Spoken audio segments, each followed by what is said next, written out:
Hello everybody and welcome back to the Dragon's Library. So today we are going to be finally talking about Godzilla Minus One because I wasn't available the week it came out and then I was busy the week after that a lot, so finally working on this review, finally got to see the movie, and yeah, it's good. Let's just get that out of the way. Godzilla Minus One is a very good movie. Now, for those of you who don't know about this movie, because it's, well, not exactly like one of the most talked about things, but it's not really obscure either.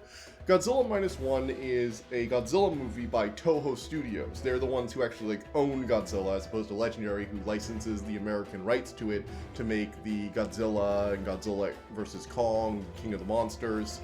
You know, our more recent Godzilla movies have all come from them at Legendary, and meanwhile Toho decided to make their own Godzilla movie, Godzilla Minus One. The film was written, directed, and had visual effects by Takashi Yamazaki. According to Wikipedia, he had taken inspiration from not only the original Godzilla movie, but also Jaws and Godzilla, Mothra, and King Ghidorah. So that's kind of interesting. And until I did some research for this, I actually didn't know he had specifically taken influence from Jaws, but looking back, yeah, there are definitely some scenes, like the scene on the boat with Godzilla, where it's like Godzilla meets Jaws kind of thing, which is very cool. But we've kind of gotten ahead of ourselves. What is this movie about? In the simplest terms, this movie is a pseudo-retelling of the original Godzilla with a greater focus on the effects of war rather than the devastation of nuclear bombs. The plot mainly focuses in, aside from, Godzilla's rampage, on a kamikaze pilot named Koichi Shikishima. He has technical trouble and lands on the Odo Islands, where Godzilla is apparently a mythical creature like Sasquatch. However, the crew there determined that he didn't actually have technical problems and got cold feet. But they're very understanding. However, that night Godzilla comes around and kills all but the kamikaze pilot and the head technician, after the kamikaze pilot makes a fatal mistake that the other survivor blames him for. Now racked with guilt, he returns home to a war-devastated Tokyo, but shortly after that, the Bikini Atoll experiments happen, and as a result of this, Godzilla becomes radioactive. Our classic Godzilla rampages through Japan plot can take off from there. So, in addition to Godzilla, you also have this survivor kamikaze dishonored pilot growing up in essentially post-war American-occupied Tokyo in Japan and trying to build a new life for himself after he loses his parents and, essentially everything he had to live for. Now, this movie is actually very good on multiple levels. First off, the Godzilla parts are really good. They have some interesting shots with Godzilla, the kind of things you'd never expect to, like this ship that goes out on a wooden boat to deal with some of the magnetic mines the US government had planted in Japan's waters and that Japan's own government had planted. And, they have some basic guns and stuff like that, so they're not defenseless. But then they get chased by Godzilla, but not really, because they're more trying to avoid Godzilla until the major battleships can show up. So it becomes this kind of runaway, distract, use the mines they collected as objects to try and deal some damage. So there's some really cool scenes with Godzilla if you're looking for just giant monster destroy city action. There is that, trust me. However, it also deals with the more human aspects of this guy who essentially lost everything trying to build a new life. Like, he finds this woman who picked up this baby whose parents were killed in the fire bombings, and she has nowhere to go, and she kind of just moves in with him. They don't really marry or anything, people keep saying how weird it is, but they build a little life for each other, and he finds something to live for. It's very nice and heartwarming. But we also have Godzilla, who shows up and wrecks a city or two. So that's awesome. And devastating, and horrifying, because they don't shy away from showing the destruction of it all. However, there's an emphasis in this movie that's really weird, because usually Godzilla is essentially the power of the nuclear bomb. That's his big metaphor until the Legendary Studios made him climate change.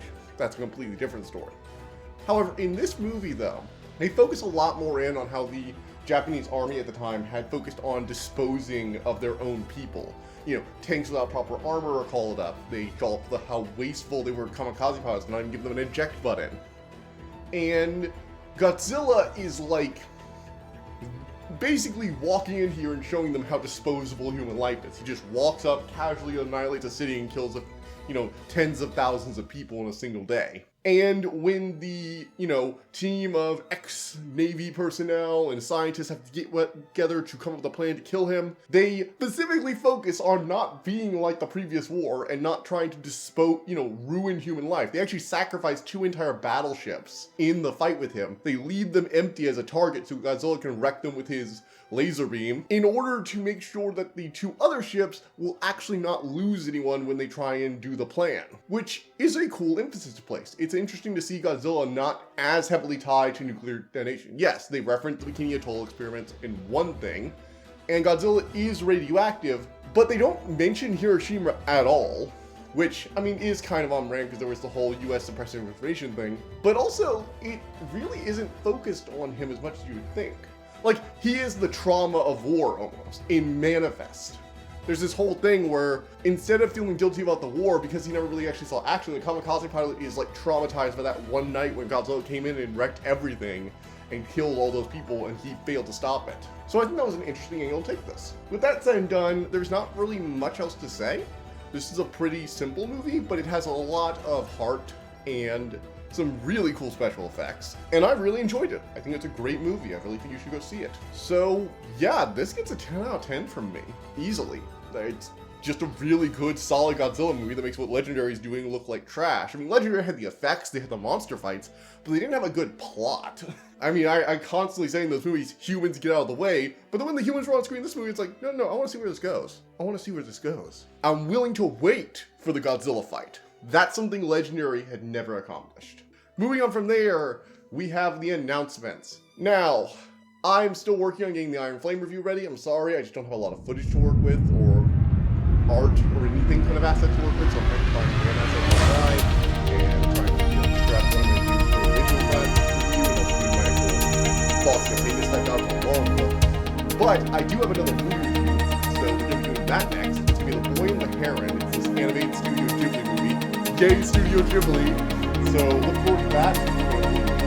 Finally, we have the out card. There's a subscriber link with my channel if you want to subscribe and like this. And if you need to play this or anything I've done here, go check both those out.